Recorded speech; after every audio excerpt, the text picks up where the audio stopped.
Hey guys, time to get in on the action for the biggest moments in basketball with Prize Picks, America's #1 fantasy sports app. Just select 2 or more players, pick more or less on their projections, place your entry, and win up to 100 times your money. Right now, Prize Picks will match your first deposit of up to $100. Just download the Prize Picks app and use the code GET100. That's code GET100 on Prize Picks for a first deposit match of up to $100. Prize Picks. Pick more. Pick less. It's that easy.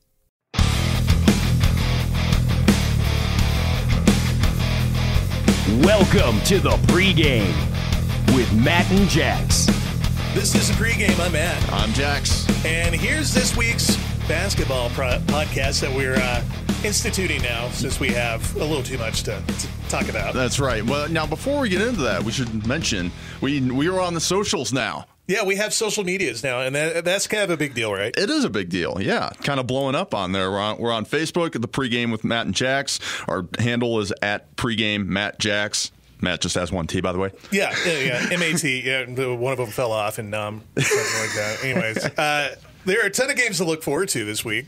There's a lot, yes. And there's a ton of hope that there will be a bunch of COVID cancellations like there were last week. Right. But if all else stays true, then we're going to have some good matchups. And we have the best matchups of this week, some NCAA basketball news, and an update on the preseason SEC Player of the Year, Keyontae Johnson.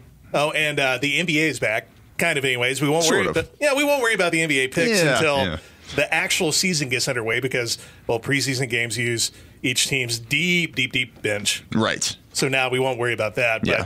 But, that's an after Christmas podcast, right? Yeah. That's for a later time. So here are the top matchups of this week.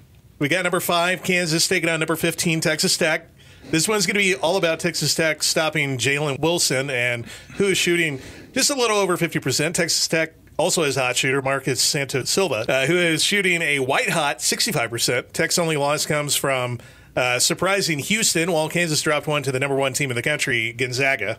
Right, yeah. Kansas has been tested a little bit early on in the season, of course, with their loss. But, I don't think that Texas Tech really has been tested as of yet. They haven't really had to play much of a schedule so far.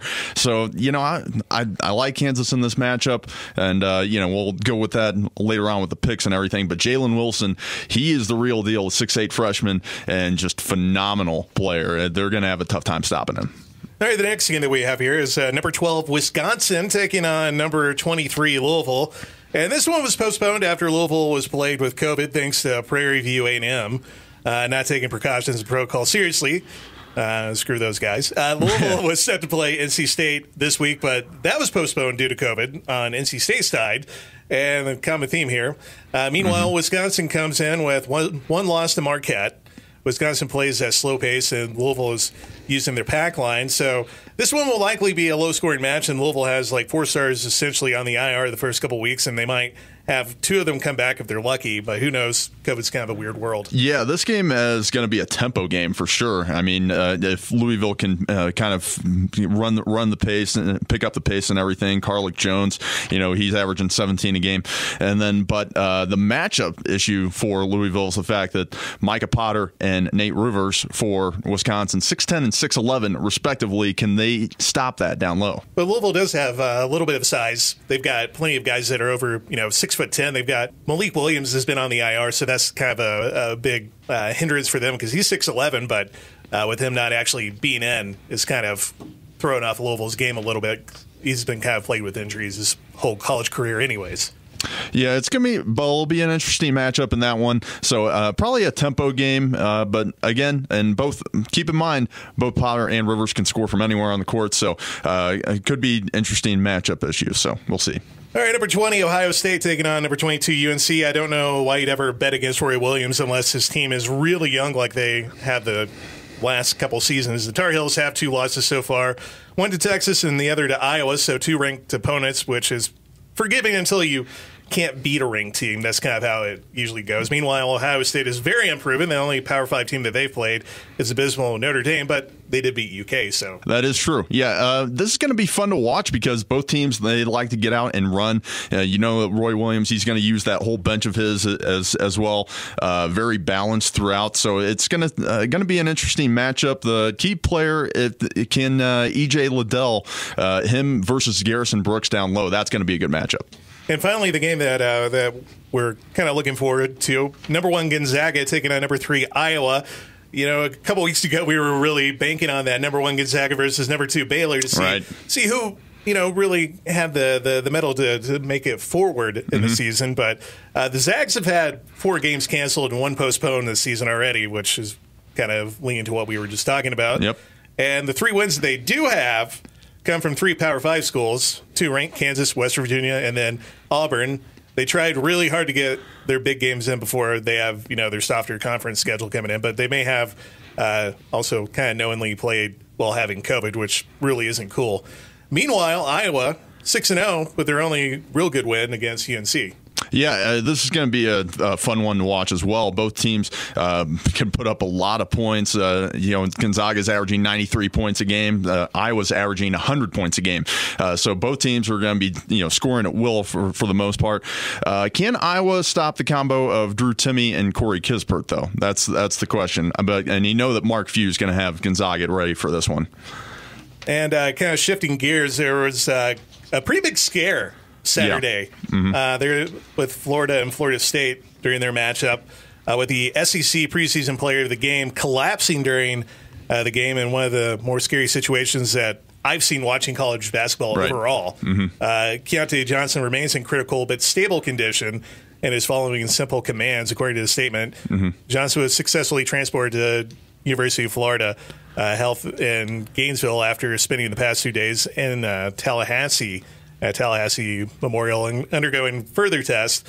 Before Florida released a statement, Johnson's grandfather told USA Today on Monday that Johnson was in a medically induced coma that doctors hoped to bring him out of yesterday afternoon. The Associated Press reported that Johnson tested positive for COVID-19 during the summer, although the cause of Johnson's collapse is still unknown at this time. Coronavirus can lead to myocarditis. Did I say that right? Myocarditis. There we go. Not doctors. A viral infection that can lead to inflammation of the heart muscle, which I remember before college football started, that was the big thing. They were like, we don't want the players getting this because it could hinder their hearts. Yeah, absolutely. And you know what? Whenever I heard about this situation, I didn't see it happen live, but when I heard the first thing that I thought of was what happened with Hank Gathers 30 years ago, the unfortunate situation that led to his death after he collapsed on the court. But I mean, he had cardiomyopathy, so he had a heart condition. But we can't really speculate at this point what exactly went wrong and everything. We can only say, along with everybody else in the basketball world, just hope for a speedy recovery for Keyontae Johnson. So yeah, it's just scary, man. Yeah, very. The only other time that I remember watching something that was like that horrifying, really on TV was when Louisville played Duke like a few years ago, and Kevin Ware snapped his leg. Sure, right, yeah, and just it's just whenever it's anything like any sort of injury that's just so unexpected like that happens, is just it's frightening. All right, we'll move on to a little brighter topic. What about the way too early projections ESPN has for the NCAA tournament? These are always fun to look at because you'll look back in like 3 months and be like, eh. I mean, there's teams that last week weren't even ranked, and all of a sudden they're thrown into the top 15 this week. So, this, I don't think that anybody has really any sort of idea of what's going to be happening moving forward, especially granted the cancellations that may happen as well for certain matchups. Oh, but ESPN thinks they know. Of course they do. The Zags are the top overall seed, according to them, and UK is the first team out, which I would be very happy to see University of Kentucky not make it to the tournament. Yeah. It's like one of my favorite things. It'd be, that'd be the start of a new great decade if Kentucky started out not making the tournament. That would just be awesome. And then, of course, Bama is the last in. Yeah, it's this is again, this is way too early to even think to predict this. But at the same time, if things look how they are right now, yeah, I mean that sounds about right with Kentucky and Alabama. They haven't really played to their potential at this point. No, John, we're going to go ahead and pretend that UK is not going to be a part of the conversation later on, and that's all I want. All right. I mean, I know with Louisville playing very well right now that the wheels are going to fall off the day after Christmas and be like the worst Christmas present ever whenever UK beats them. But it's okay. It's okay. We're just going to go on to the odds and pick'ems now. Taking a look at tonight, Super Tuesday. Number 24, Clemson taking on Virginia Tech. Virginia Tech is favored by 2. I'm going with Clemson on this. Yeah, I'm going to go with Clemson on this. They played great. They're very good defensively. And look out for the trio of Amir Sims, Alamir Dawes, and Clyde Trapp. They've combined for 40% of their points so far this season. Yeah, Virginia Tech got blown out last week by I can't remember who. I don't know if you remember it. I mean, no, I don't. It doesn't really matter. It's Virginia Tech. Anyways, moving on to number 10, Tennessee taking on Appalachian State. They're probably not going to be very hot, even though it's cold, because they're taking on a very hot Tennessee team that is favored by 19, and I'm going to stick with them. Yeah, I'm going to stick with Tennessee as well. Very balanced team, and another team that's very good defensively as well. Number 13, Illinois taking on Minnesota. Illinois is favored by 9. I have wavering feelings about Illinois now, and I don't know how they'll post up against a Richard Pitino-led Minnesota. You know, I think they'll be just fine. Again, they have one of the top players in all of college basketball with A.O. Dawson, who's averaging 24.8 per game.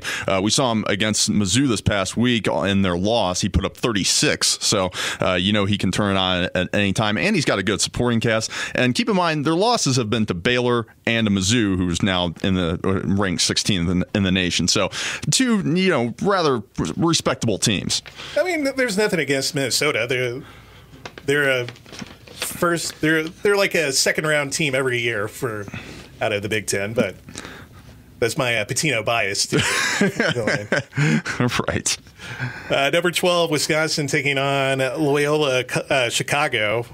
Wisconsin is favored by 8.5. Yeah, go ahead and stick with Wisconsin on that. I don't think that we're going to see a Virginia upset here. Yeah, scrappy as Loyola Chicago is, I think Wisconsin's going to take care of this one. Again, this is another fundamentally sound Wisconsin team. Greg Gard, of course, he comes from the Bo Ryan School of Coaching. So, this is going to be Wisconsin.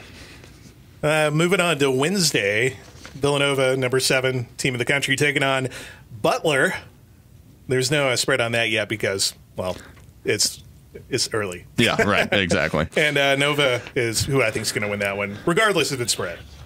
Yeah, this one's it's your typical Jay Wright coached Villanova team. They're very balanced this year. Colin Gillespie's he's leading them right now with 15.2 points per game, and he's shooting 44% from the 3-point range. So Villanova's, they're looking pretty good on this one. Number 20, Ohio State taking on Purdue. Yeah, go ahead and stick with Ohio State. I don't think Purdue has those farm boys just ready yet to be able to beat anyone. Yeah, again, Ohio State very good offensively. Purdue can't really match up with them. Shaka Smart and the number 11 Texas Longhorns taking on the mighty Sam Houston State. I'm going to tell you this right now. Watch out for Texas all year, this guard combo of Courtney Ramey with Matt Coleman III, by the way.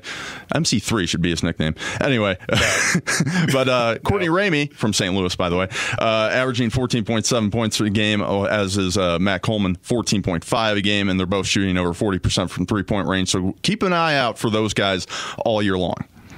And I'm going to go with Texas. Yeah, you cut me off before I could get there, John. You're too excited to talk about a kid from St. Louis. Before. Yeah, right. Of course I am. But I mean, keep in mind they're playing Sam Houston State, so it's not. Yeah, I mean, they're the best state in Texas. Yeah.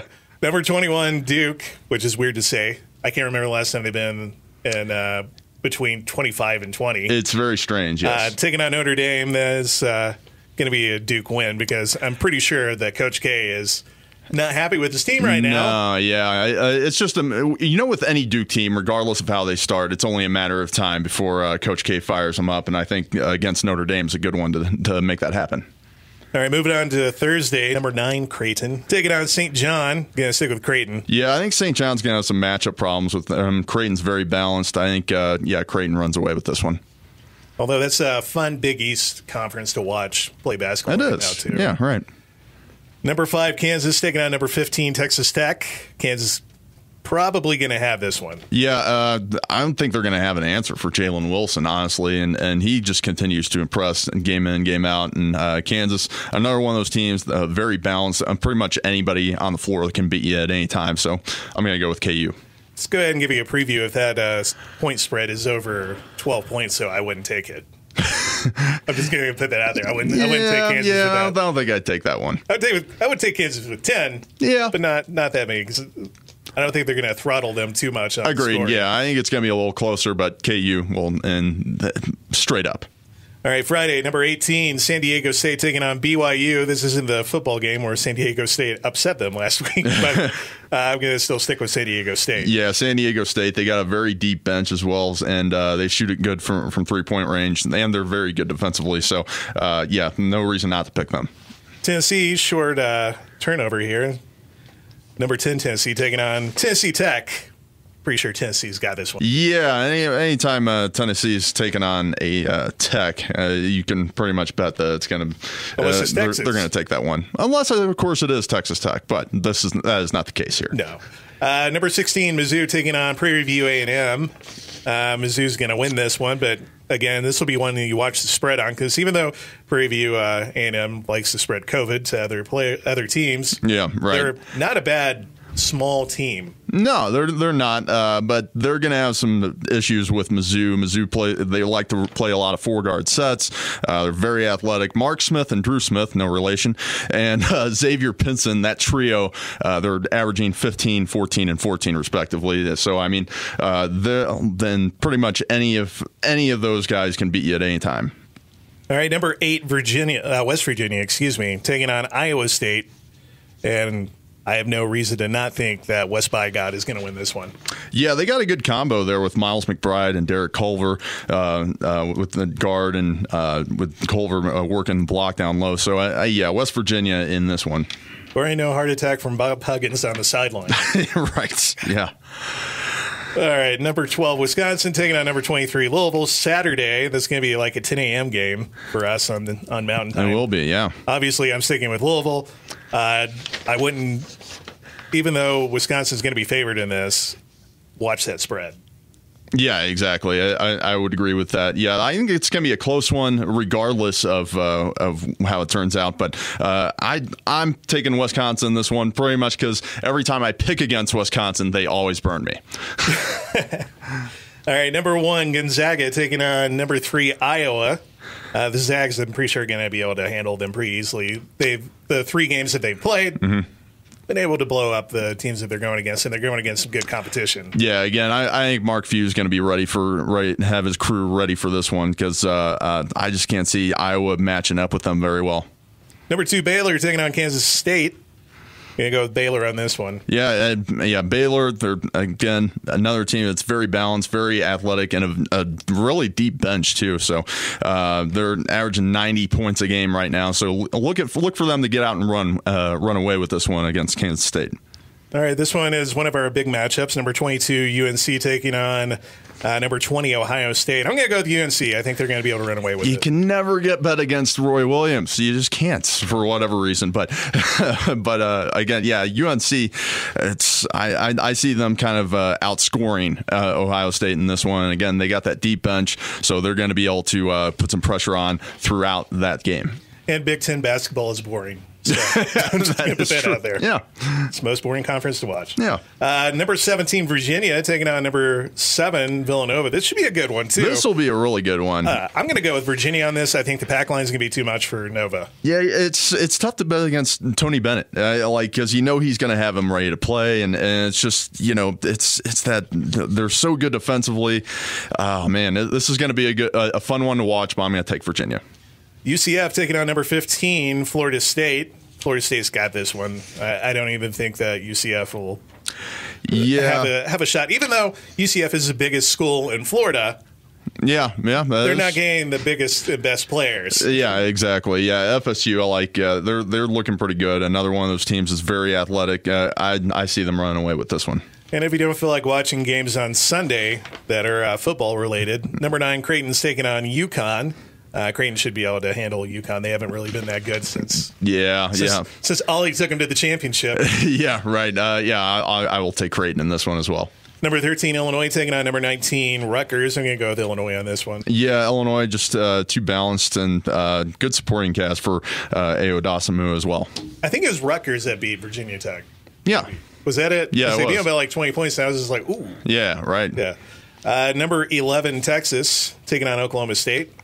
I'm going to go with Texas. I think Shaka Smart. You're all over the St. Louis player and the guard play, but I'm a big fan of Shaka Smart. I want him to come to Louisville after Pitino left. Yeah, I mean, there's a reason why he's got them playing like he does right now. So, yeah, Texas all the way in that one.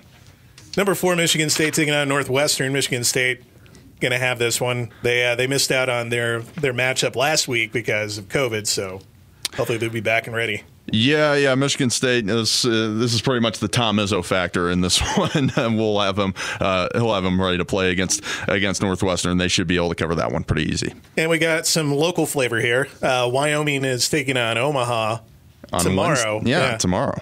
And I think Wyoming's going to win. They're 5-1 now. I think they're 5-1. Yeah, 5-1 right now. Yeah, they beat Oregon State last week, so they've got a Power 5 win under their belts, which is going to help them if they want to make it into the tournament. Yep. Along with continuing to win. Absolutely, yeah. So Wyoming, hey, 5-1 start. You can't ask for much more than that. And then Sunday they take on UNLV. And I'm going to go ahead and go with Wyoming again. UNLV is like 1-5. Yeah, not a great start for them so far. I'm going to go ahead and go with Wyoming. I'm on the bandwagon right now. I am too, and they're playing in Laramie against UNLV. If it was the other way around, and if COVID wasn't a thing, UNLV would be much more difficult to play because playing at home against UNLV is tough because it's so loud. Yeah, absolutely. Yeah, it's like violently loud for like a mid-major school for sure. Like Louisville used to, pit games in non-conference against UNLV, and UNLV was just always so tough. Yeah, in the away games, they would do it intentionally because they would have to go and play in the ACC against, UNC and Duke and Virginia, right? Playing in their house compared to playing, in Nashville against Western Kentucky is a little different. Yeah, a little bit different. A little bit of a crowd difference. Yeah. Yeah. All right, that's all we have. Again, we have our brand new fancy social media. That's right. So you can listen to us. Follow us on Twitter at pregame Matt Jax. Yep, 1T Matt. Just remember that. Yep. Also, make sure that you continue going ahead and hitting that like button or that follow button, so that you're first to know whenever we release a new episode of the pregame podcast. So that's right. Wherever you get it, Spotify or you just go straight to kgab.com, wherever you get it. Absolutely. Yeah. Make it happen. All right. We will catch you probably Thursday for some football. That sounds about right. You just listened to the pregame with Matt and Jax.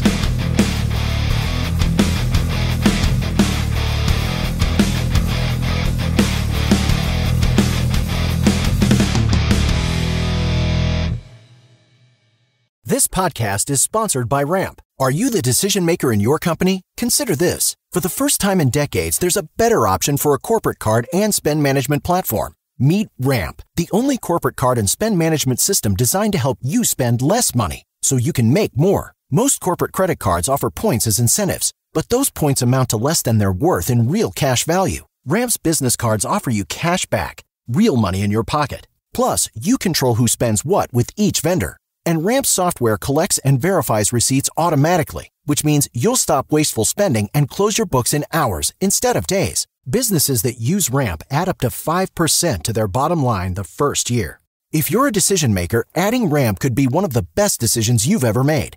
And now get $250 when you join Ramp for free. Just go to ramp.com/easy. Ramp.com/easy. RAMP.com/easy. Cards issued by Sutton Bank and Celtic Bank, members FDIC. Terms and conditions apply.